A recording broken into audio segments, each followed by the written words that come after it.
and welcome to Wednesday Wisdom. Today I'm going to talk to you about the cat and the dog.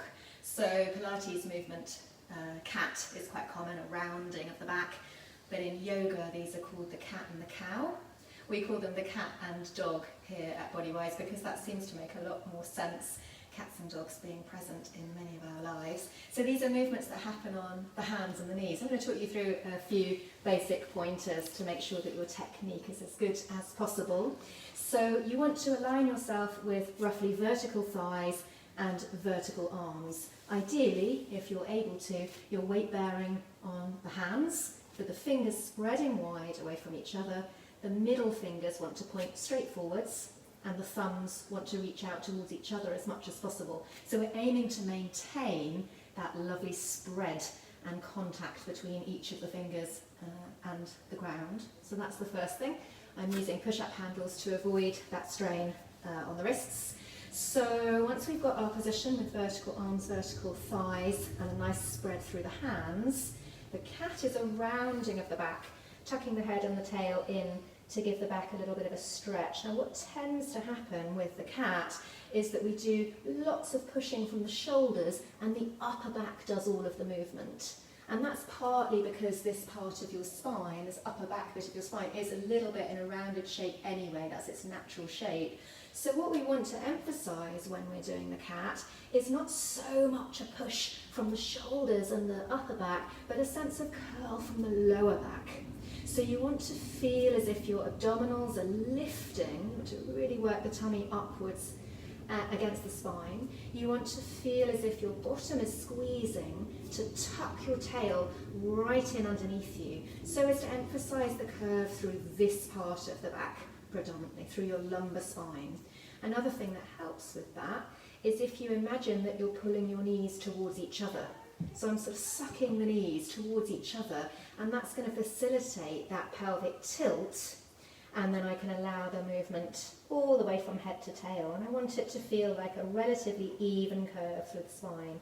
I don't want to over push through my arms. I want to keep this connection of the shoulder blade down into the side of the rib cage. So whilst I'm pushing the floor away with my palms and tucking the head and tail in, I want to try and keep the shoulders dropping down and to keep a gentle outward spiral through the arms. What I mean by that is to imagine the arms spiraling outwards, despite the fact that the hands are down.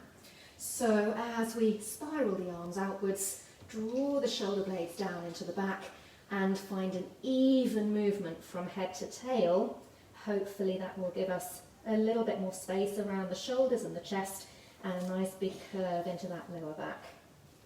And then as we take it into the dog shape, it's the opposite way around, and I imagine a happy dog coming to greet its owner at the door, so tail wagging, chest lifting, really alert and awake.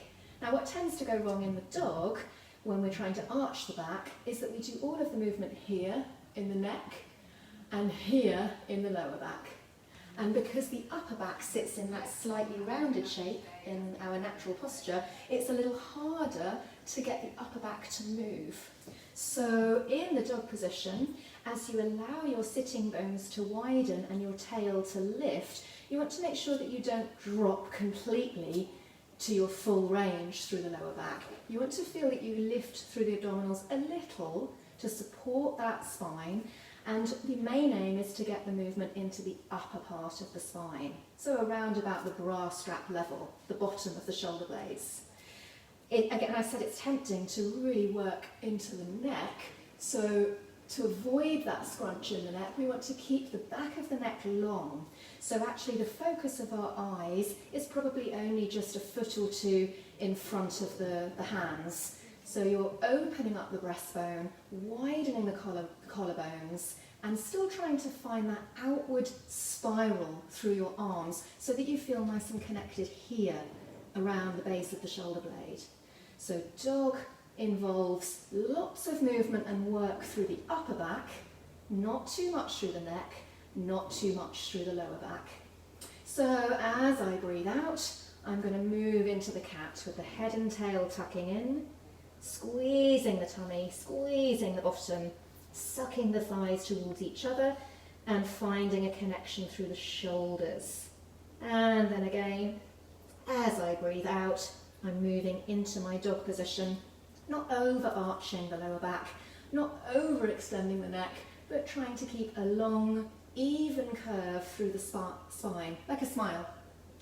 So I'm moving on the out breath, exhaling to curve into the cat. Inhaling when I get there. Exhaling to arch the spine into the dog. Inhaling when I get there. And so on. Okay, so just a few details to get you started for those of you that perhaps aren't so familiar with Pilates. Again, these are movements that we teach almost every day, I would imagine, in most of our classes here. So many of you will be familiar with those. Don't forget that rotation through the arms so that you can keep the connection through your shoulders. Have a lovely week, everybody. See you next time.